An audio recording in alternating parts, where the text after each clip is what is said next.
So as I was saying, Kressa, the name of the podcast is The Big Questions. Okay. And I like to start every episode with the biggest question of all. Who are you? All right. Well, I have an answer to that one. I am pure consciousness. At this point, I happen to be in this human body called Christina or Kressa, my nickname. But I believe that I am bigger than that I am this consciousness that always has been and always will be.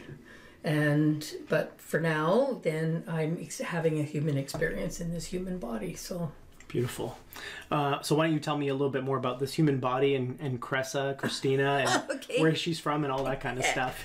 Yeah, so I'm 70, and I feel that age has not that much to do with who this is. I am from Finland, from Scandinavia, very connected to my roots.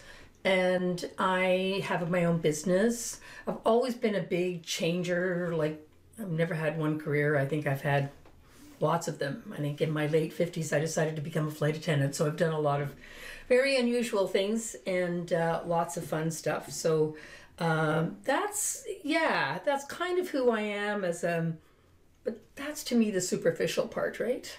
Absolutely. Yeah. Yeah, but I think it also, the superficial is a manifestation of what's deeper within. So I think just right off the bat, the fact that you like to switch it up, yes. The fact that at 50 you decided you were going to start a brand new career as at 56, a flight attendant. So I think that even though those are superficial details, they tell me something yes. about who you are deeper down. Yeah, for sure. Yeah. I've never been kind of comfortable with status quo. I've always been interested in switching things up and doing things differently and just kind of following an inner compass that I don't know, sometimes it's taken me to places I never imagined I would go. But I'm very intuitive.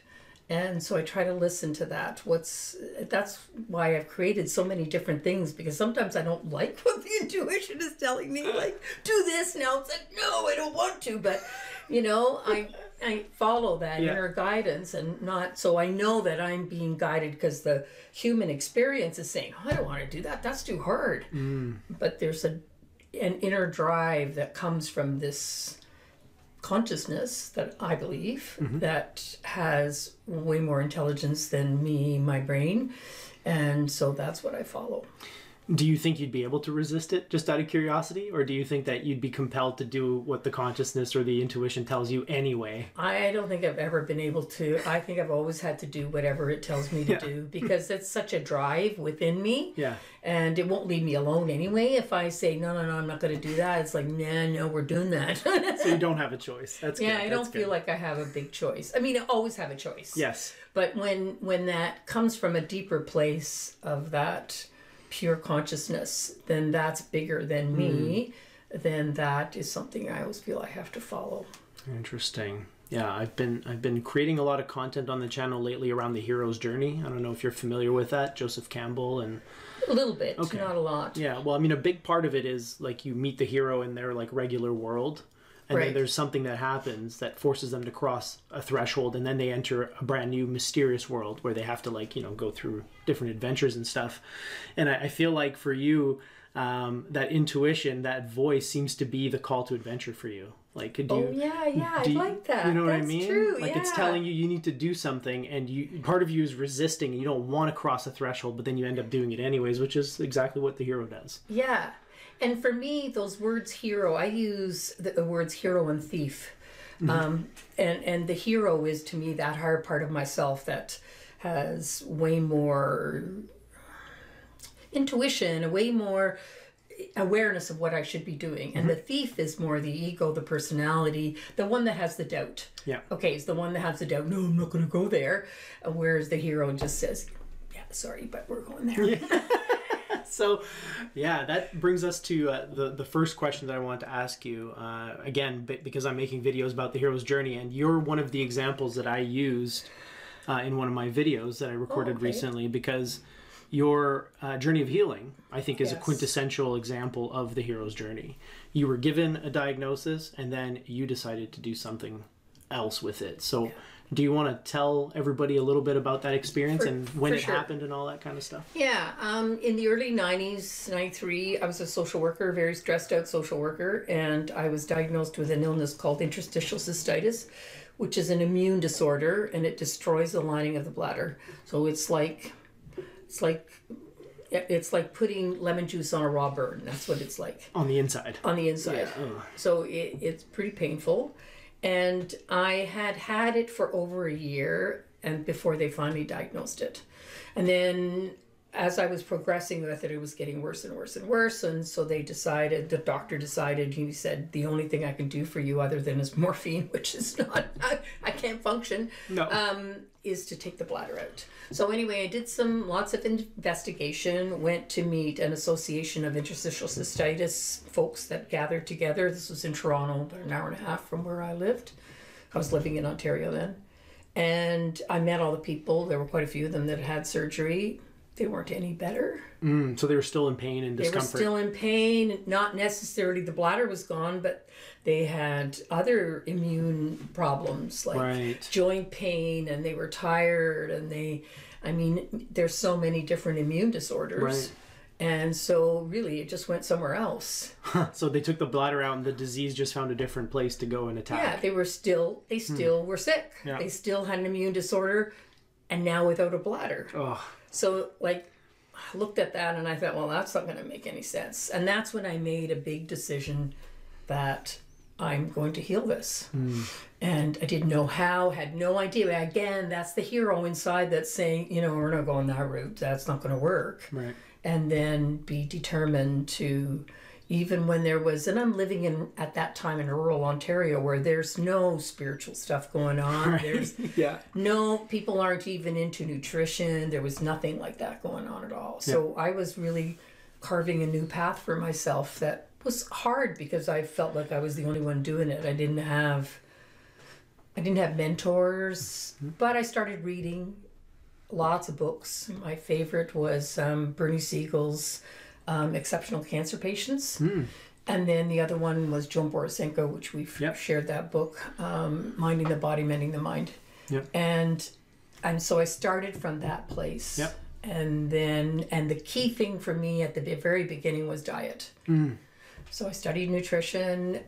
Actually, that organization that I had gone to, they had a fabulous diet for alkalinity, to create an alkaline system. And so I followed that. And that was supposed to help with the condition that you were grappling with? Yeah, okay. Well, it just made sense. If it's acid, you need to make it alkaline, and it won't be as painful. And it worked. Within 6 weeks of really dramatically changing my diet, I could see that the pain had started to dissipate, and then of course all the other things that I was doing. But the key thing, so the diet was really important, but to me the most important thing is how I used my mind to heal. So we've talked about this experience that I had where I started meditating at that time. And one of the things that I was coming home from a vacation and the pain was starting. I'd eaten something off. And so I pulled over and I started to meditate. And what I did was I imagined the pain was starting to increase. I had a scale, 1 to 10. 10 was jump off a balcony and 1 was no pain. And I started manipulating the pain with my own mind, seeing it smaller, quieter, not making so much noise, started seeing it shrink, and I played with it for almost 20 minutes and I got it down to a 2. Wow. And that probably was the most powerful experience I've ever had.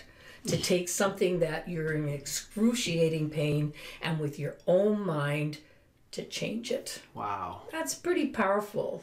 Tell me about it. So that when I saw that I can do that, that I had the power, that was my hero. When I had the power to do that, that changed everything. Right. Then I knew, okay, I don't know what the rest of this journey is going to look like, but absolutely, I'm going to heal this. There's no question in my mind. And I did. It took 2 years on a very specific diet. And then I could eat and drink and do whatever I wanted to do.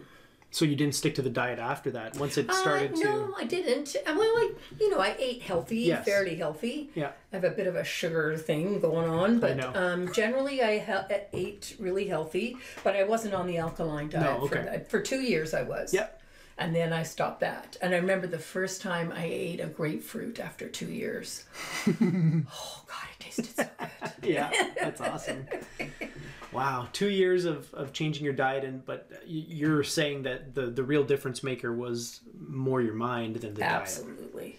I mean, I think physically, yes, that helped a lot. Of course. But to see that you could change a pain from a 10 to a 2 in 20 minutes by what you do with your mind. Yeah. There's nothing more powerful than that. Yeah, and it sounds like what you were doing was visualization. Yeah, visualizing and the sound, you know, because I listened to what the sound of the pain was, and it was a wide whirring, and it was really loud. Okay. And then I manipulated that and played with it and saw it just get quieter and a softer sound, and I just visualized, but also played with it in very different ways, and just kind of got it. I saw it big, and then I saw it get smaller and smaller, and I visioned it on a shelf. Yeah. Oh, yeah. Interesting. Yeah. So I mean, visualizing it, conceptualizing it, turning it into an object that you can hear and see, and maybe even like whatever smell, manipulate. Yeah. Manipulate. Yeah. But you were doing that in your mind, which is, that's the incredible part. Have you ever been able to do something like that since then, or I'm sure you have done similar things, but like, do you have any other examples of times where you've been able to visualize something in order to affect a change in your body or in your environment, perhaps? Oh, yeah. The coolest one was just recently about, I was just selling a car, as you know, and I was a little stressed about it because it was winter time and it's a convertible, and I thought, how's that going to work? And so I went back, I was in a deep meditation, and I just visualized, and I just said, okay, it's like the right owner is there. It just really thought of it as gone, that it's easy. It's not going to be, I'm not thinking of the obstacles, which was the winter and everything else. I'm just thinking that it's gone. The right owner has showed up. And as you know, it was a pretty synchronistic kind of thing.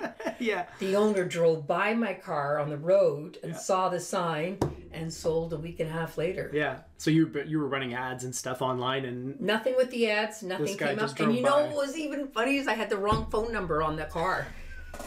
But he wanted it so badly that he researched it, saw it on Auto Trader, found my right number and called and said, "Is that your car?" Wow. I said, "Yeah, absolutely." But I had already done that in here. Yeah. And then I had let it go because I was in the worry before. Right. And as soon as I did that, I was like, "It's sold." I don't know how, but that baby's gone. And a week and a half, it was gone in the dead of winter. So yeah. And did you visualize how much you were going to get for it as well? Yes. And how much did you get for exactly that amount.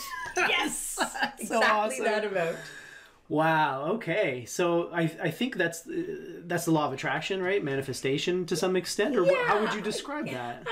I think it's allowing the universe to do its job. I don't know the terms, a law of attraction. I'm not sure how I feel about some of that. But I think when you can, I think the key thing for me is about surrendering, you know, it's not having it, it's whenever there's a want or a need with something, I find things don't go very well for me. Yeah. But when I can really just, you know, let it go and trust, like even after I did that visualizing, I had a little bit of, and then I thought, no, quiet, shut up. Let's taken care of. It's taken care of. That's right. Back off. And I did, and then it just. Yeah. That's awesome. Yeah. So and I agree with you. I mean, I watched the documentary The Secret, I think it was called, about, and I found it a little cheesy. I think there's truth to it. I mean, obviously, I mean, the two examples that you used are great evidence for the fact that there's something going on there. Like, we can affect things with our mind. But I don't necessarily think that you're going to get the best parking spot every time you get into a Walmart because you're going, visualize it, like, you know what I mean? I feel like that's kind of missing the point to some extent. But what you're describing is, I think the key there is the surrender. Yes. That seems to be the difference, because the people who are manifesting $1 million or trying to attract $1 million, they really want that $1 million. Yes. Whereas you wanted to sell the car, you visualize it, and then you were like, poof, it's done. Yes. And that sort of surrender moment is really the difference maker, in my opinion. Absolutely. And you know what? That's probably the hardest place to get to sometimes. Yeah, sure is. Yeah. Because, and I know that when I can get to that and then really trust that it's all, just let it go, then that's when things happen. It's when you try to manipulate stuff with your mind or control, that's yeah. Then that usually is when things go in the toilet. And why do you think that is? Well, because we're just using the mind. We're using our own kind of ego. Maybe that isn't the best for us. Right. Like, I think just because I wanted to heal that illness, that happened to be the right thing for me. Right. But maybe for somebody else who wanted to do something similar to that, maybe that wasn't their story. Right. And so I really think that we have to get out of the way no matter what. Yeah. Because maybe that's the personality that wants that, but maybe that's not what the soul wants. Right. Yeah. Yeah, and I can see maybe at an even more basic level, somebody might want to heal themselves from this condition that you had, but they might not be willing to take the steps that you took. Like they might start and then they go, oh, I got to change my entire diet? Yeah. Right? And they might not scoff at it outwardly, but internally there's that resistance that they're not surrendering to what they have to do. So it's like, well, I tried what you did and it didn't work for me. Well, did you really try what I did? Because if you were resisting it the whole way, you were creating tension and stress in yourself, and autoimmune diseases seem to be triggered by stress. Absolutely. So it's like, you have to do it the right way. Yeah. Yeah, because I think, it was a tough journey. It wasn't easy for 2 years to not ever have a glass of wine, not ever be able to eat a piece of orange or a grapefruit or things that I loved, and no sugar, and it was hard. Yeah.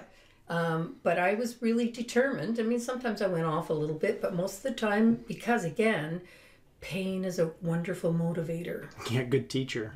Yeah, good teacher. Wow. So do you think that if you had done all of the work and for whatever reason you hadn't healed yourself, would you have surrendered to the surgery? Or what do you think, like, because you mentioned like some people might try to take the same route you took, but it might not be for them. And so for people like that who maybe are trying to heal themselves and it's not working, in those situations, how would you react, or how would you take the same principles and apply them to that situation? I would never have had the surgery. I'd already come to a pretty adamant decision that wasn't my story. Right. And I guess, you know what, I never looked at the other option. Interesting. It's really interesting because I never looked at the option that I wasn't going to heal it. So was that from certainty or faith, or? I think faith. Yeah. I think I had a deep faith somewhere that that was what I was going to do, because I never. Yeah, that's funny that you mentioned that, because I never thought I wasn't going to. Yeah, wow. That must be an element as well, I believe. I mean, because I think it's in the book of Matthew where he says, whenever you pray, imagine that I've already given you what you're praying for, and it will be done. So It's almost like you have to almost feel like you already got it in order for everything to line up and for you to actually get it. You know what I mean? And in your case, you were so certain that there was no other alternative. This was the way it was going to happen. Period. There was no room for any other alternatives, and that's exactly what happened. Yeah. You healed yourself. But what was interesting too, though, is I think one of the things that really helped a lot was I had an inner relationship. I know this sounds really weird, but I would go and take my bladder out for lunch if it was a bad day. Yeah. And I would take it out for lunch with my journal, and I would say, "What do you need from me today? Wow. Yeah. What can I do for you? You're having a hard time, obviously. Today's a painful day. Yeah. What can I do differently?" And I think that creating that kind of relationship with that part of inside of you was pretty powerful, because I was really honest and sincere about that. I wanted to know, what do you need from me? What does my body need? Wow. And maybe it was a certain stress or something. I was still working at that time. And that really, I think that was quite a game changer for me. I wouldn't tell too many people I took my bladder out for lunch, but... Good thing I only have 18 people that view these videos, and you're one of them, so you're good.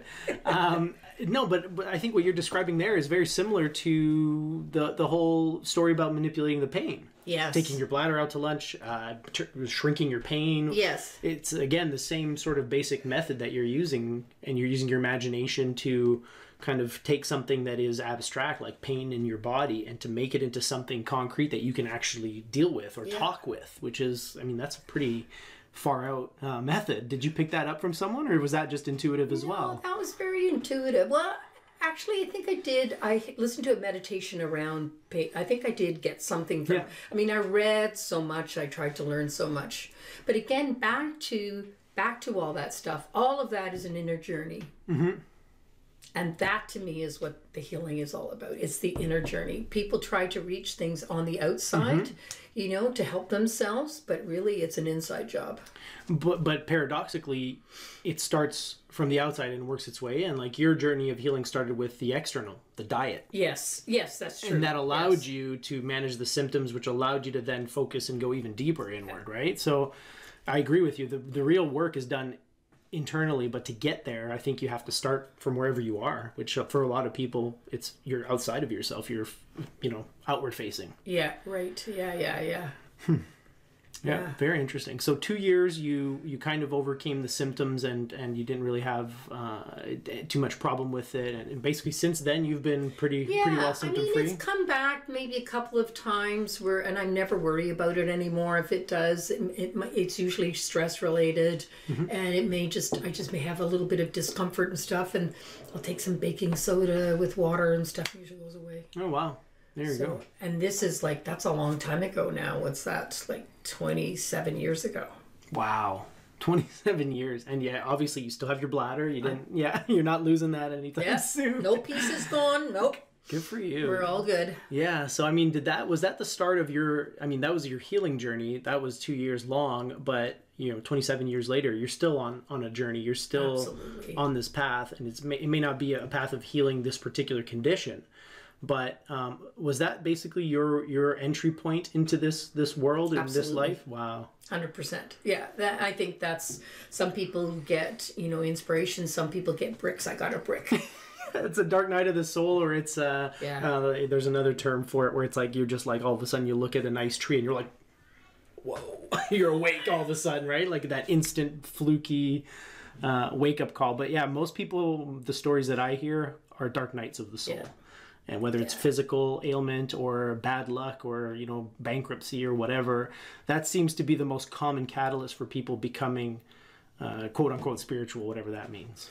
Yeah, I think it's just, just prompts you to think. I remember thinking before this actually happened, before I actually got sick, I remember thinking, I'm unhappy. I lived in a beautiful home right on the waterfront. I was married at the time, I had 3 kids.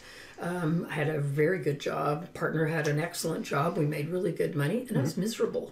So externally, you had everything that you could ask for in order to be safe, secure, and healthy and happy. But on the inside, you were not a happy person. I was not happy, I knew I wasn't feeling 100%, but it started with that discomfort with life and thinking there's more to this than this. There has to be more to this than just going to work every day and earning a living and feeding my kids and doing all this stuff. There has to be more to this. And those questions preceded your condition. Preceded the illness. Wow, that is interesting. I didn't know that. Yeah, because I remember wandering around thinking, why am I so unhappy? And I had a beautiful home right on Lake Ontario. I mean, looking from the outside, you think I had it all, but I didn't. I just felt like something was missing.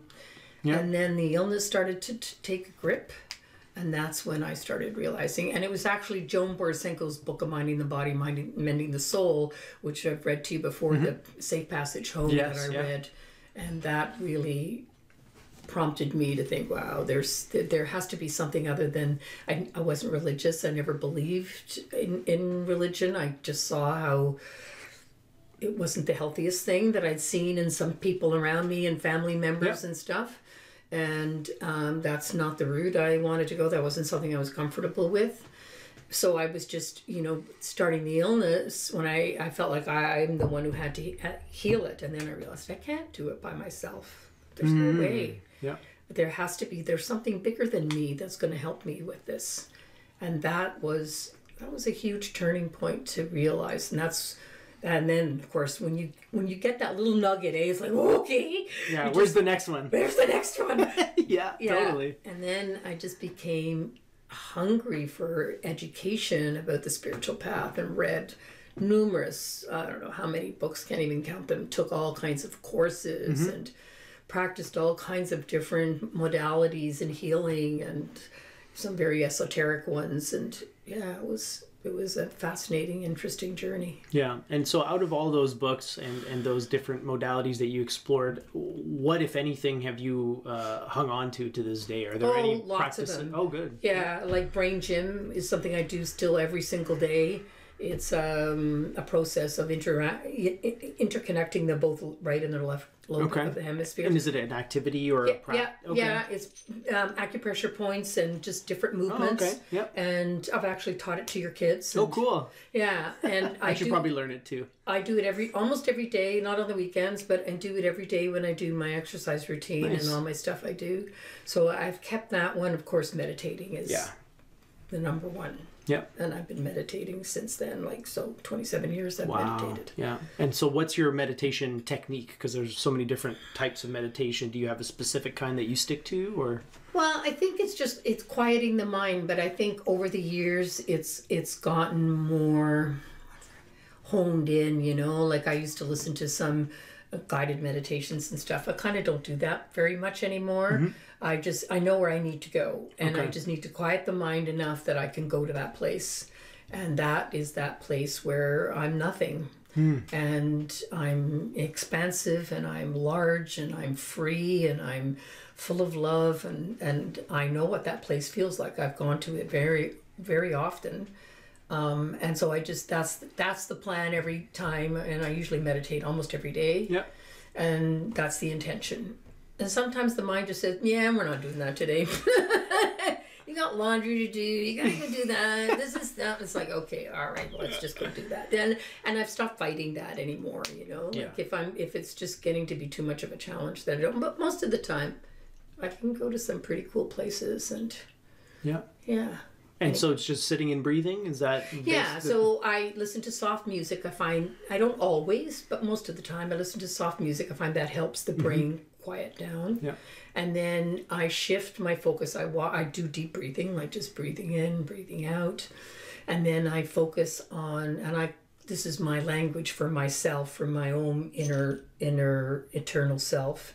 I call that my cosmic spark, or forever self, whatever terminology. And I just keep focusing on that and just bring my attention back to that, to that.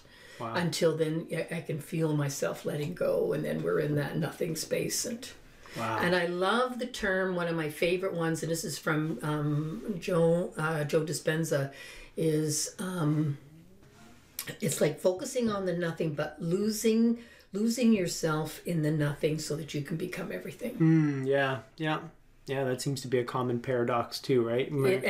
It's hard to understand that, but it's so true. When you lose yourself in the nothing, you become absolutely everything. Yeah, there's a quote there. I think it's a Zen quote, and the guy says exactly that. He says, when I forget myself, I become the universe, or something like that. And it's like, so by that logic, the thing that blocks you from that experience is the ego, or the fake self, the personality. Right? And when you lose that, you're kind of like in with everything else. Yes. Yeah. And then you're just in that empty space, and it is nirvana. That's what that is. It's just like, it's so delightful, and I guess that's kind of the purpose in my life now, is not so much of what I'm doing as a human. That's my purpose all the time, is just being in that state, getting to that state. Yeah. Do you think it's possible to be in that state without sitting and meditating, or to take that state from the meditation cushion out into traffic or into the grocery store? Or are there any tricks that you have for maintaining that feeling a bit longer? I think obviously a lot of these spiritual teachers I've met some of them that they're in that place all the time. Yeah, they're just always in alignment. I'm not there all the time by any stretch, but I can pull myself out of that anxiety if I'm fairly quickly now, more, or just using the words like letting go, just let it go. Right. Just refocus. But I do have to be in a quiet meditative space to really get to that. Go deeper and go to that nothing kind of space. Yeah. So you dealt with the physical ailment. What other things have come up in the years since that that you've had to grapple with? Maybe not physical, maybe more emotional, psychological. Like, if that was just the start of your journey, what else have you kind of experienced in terms of those types of healing experiences? I think lots of emotional stuff, obviously. I remember starting to read some of John Bradshaw's childhood stuff. He's the big guru of the inner child. Okay. Yeah, and I've done some of his seminars. I've actually heard him speak. Yeah. And I remember at the very beginning of this whole journey and thinking, I had a pretty good childhood. And then I started looking at it and think, what the heck?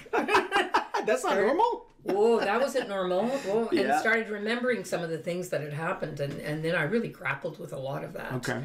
And my parents were still alive. Mm-hmm. So that was a big challenge to forgive the parent that a lot of those memories were associated with. That was pretty challenging. And some of them were, some physical abuse and stuff. So and that parent is still there. Right, at the time. And they won't admit that happened, you know. So that was challenging. But I have to say, I was able to do it before this person died. Wow. And that I'm very grateful for. Because then when this person died, everything I needed to say, do was done. Yep. Yeah, you were at peace. There was no regrets or anything. I was at peace, and I was a good daughter. Good.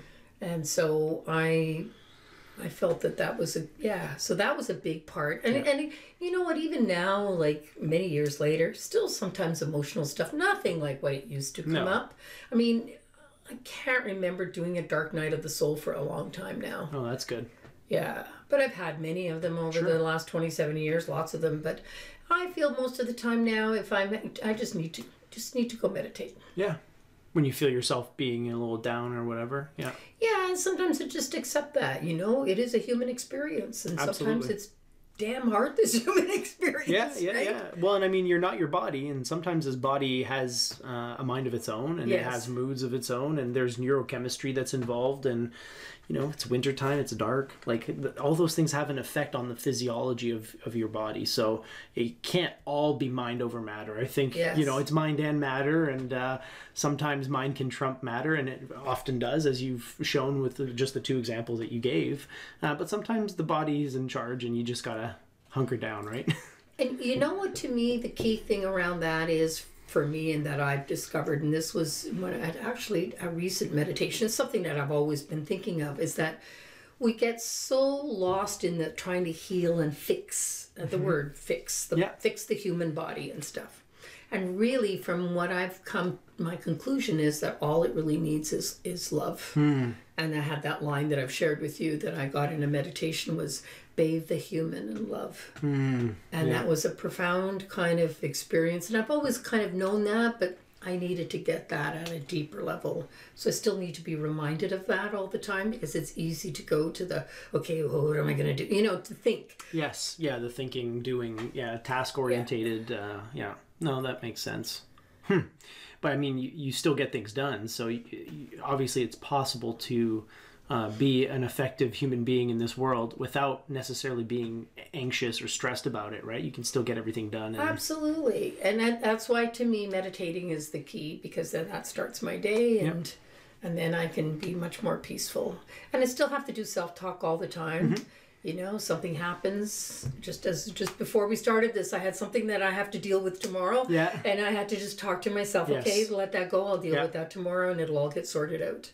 Yeah, the dishwasher upstairs is my thing, right? Like, I could be picking at that. I could be constantly thinking about it and thinking what's wrong with it, and am I going to have to buy a new dishwasher? But, you know, since it happened, I said, all right, it's enough. Like, you know, I've heard enough about this dishwasher. Shut the fuck up. We're going to replace the dishwasher after Boxing Day. Just stop talking about it, mind. Yes, right, yeah. But, so the self-talk has been a huge part for me as well. It's something that I've been doing since I was a kid, because I was an only child. So I didn't have anyone to talk to. So I was always talking to myself. And I didn't realize how valuable that experience was until very recently, where it was like, oh, so that's how you can question yourself. That's how you can challenge yourself when you're thinking about someone and you're like, oh, this asshole. You can be like, stop. No. What, you know, you can have this conversation, right? So That's been a powerful tool for me as well. Yeah. I feel a little schizophrenic sometimes when you're doing that, but it is really important because it's like the mind, like we've read with Michael Singer talks about the renter in your head. Yeah, the roommate as Candace calls him. He calls it, you know, and so we all have that roommate. Yep. And that roommate can ruminate about all kinds of stuff. Yep. And sometimes it needs to just be given the boot and say, okay, enough, stop talking about that. Yeah, and I think one way to do that is to address whatever the voice is saying. Like, for example, the dishwasher, right? Like, what good is it to think about this? Everything's closed on Christmas. Like, you know, address what it's saying and talk to it like you would a child and say, this is pointless. Wait. Right? And then all of a sudden it quiets down because it's like, oh, it has a mind of its own. It's like its own entity almost. Yes. Yeah. Yeah. Yeah. It needs a lot of patience. Yes, very true. Well, and it needs a lot of distance. I feel like that's what meditation does for a lot of people, and myself included, is it allows me to get distance from my mind. Yes. You know, before my cubicle epiphany, there's no distinction between self and mind. It was all me. Yeah. Now I can actually see my thoughts as separate from myself, and I can observe them and address them directly instead of just being taken by them and being, you know, angry or sad or whatever, right? So, yeah. Fascinating stuff. Pretty powerful, isn't it? When you get to that place and go, I am not that mind. Mm-hmm. Yeah. I don't need to listen to all that nonsense. That is not me. I know who I am. Yeah. Yeah, it's so interesting because obviously to people who've had that experience, that break or that separation from mind, it's obvious and it feels natural and it's not far-fetched to think about. But trying to explain that to someone who is mired in the mind, who's drowning in it always, doesn't know anything else, you know, they don't have a frame of reference for anything beyond the mind. So it's like, how do you jar somebody, or how do you help them see that the mind is not them and that they can actually interact with the mind in different ways?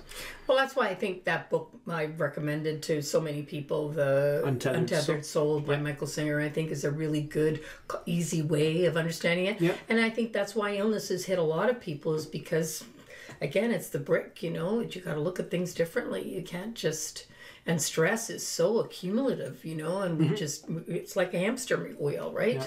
But so what is stress? Where does stress come from? And if, you know, how do we manage it? Yeah.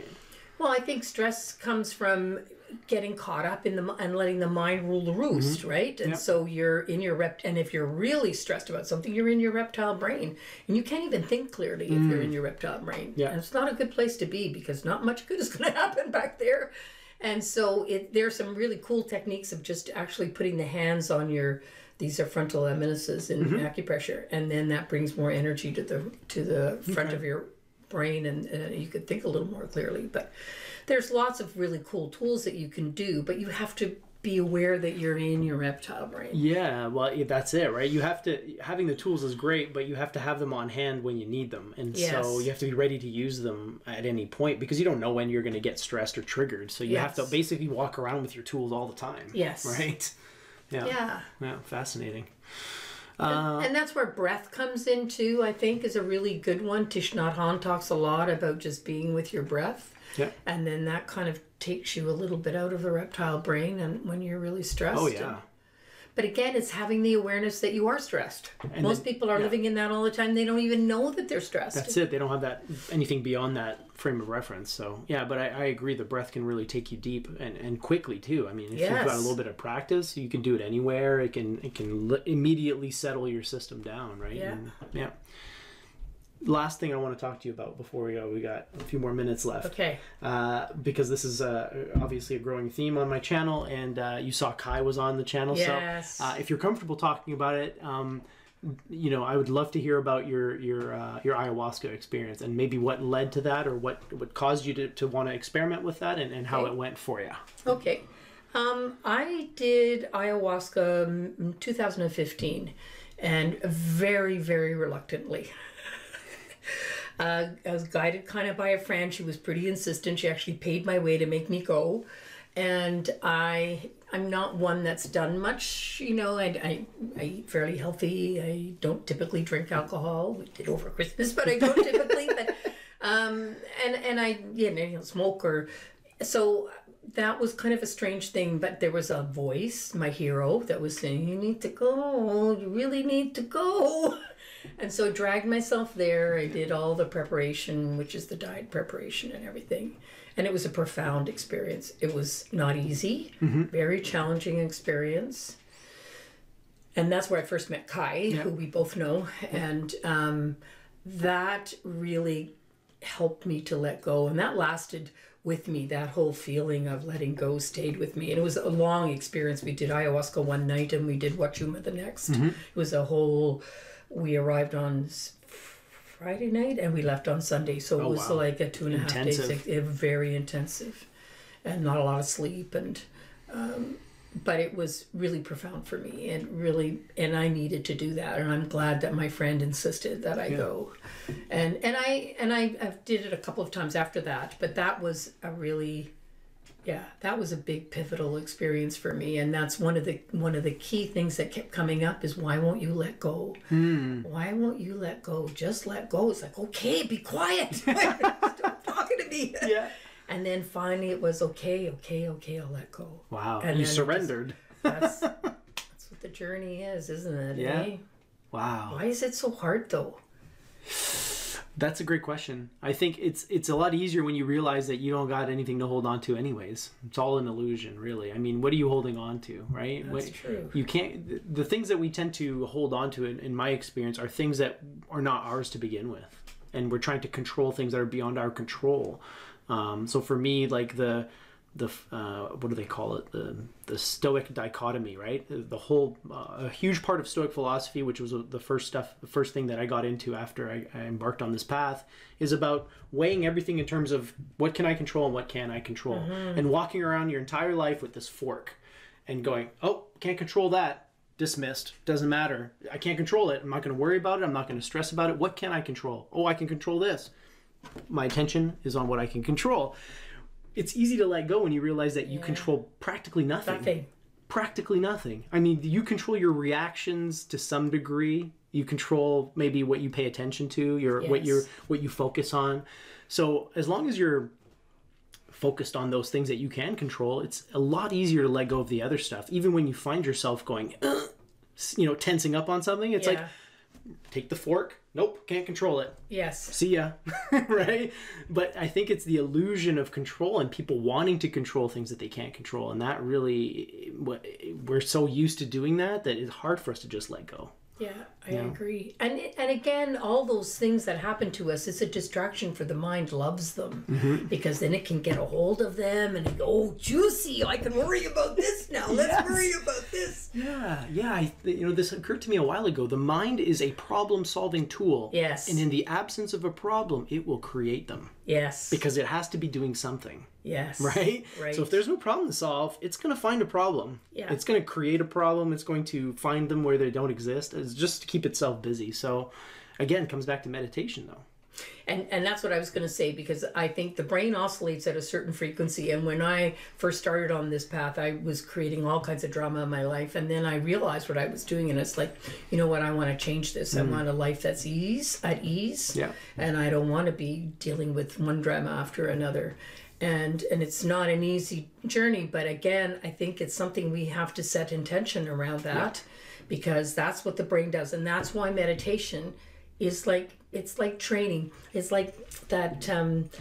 I had this analogy the other day when I was meditating that my mind is like a puppy. Yeah, it's all over the place, peeing on the floor, doing everything all over the place, and that all it needs is patience, love, and a little bit of discipline. Yeah. Oh, that's nice. Yeah, that's true. Yeah, love, definitely love, because it's like, if you get mad at your ego, that's just more fuel for the ego. Just loves it. Yeah, it's like, oh yeah, beat yourself up. Oh yeah, it feels good, doesn't it? Yeah, be embarrassed, be ashamed. Yes, yeah, right. Well, that's hilarious. Okay, all right, almost done. Last question for you. Out of all of the years that you've been on this path, all the things that you've read and experienced, if you could just give one piece of advice, one insight, or one wise thing to the audience, what would you like to share? Meditate. Okay. Beautiful. It's so simple. Yeah, just meditate as often as you can. Yeah. And be consistent about it, and don't let your mind want to stop. Like, try to go if you can. It's helpful. The longer you do it, the deeper you can go.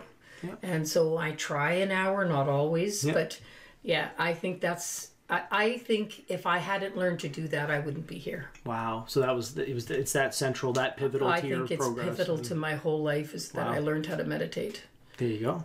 And keep trying different meditations. Try different ones. What works for you, you know. And mine have changed a lot over the years.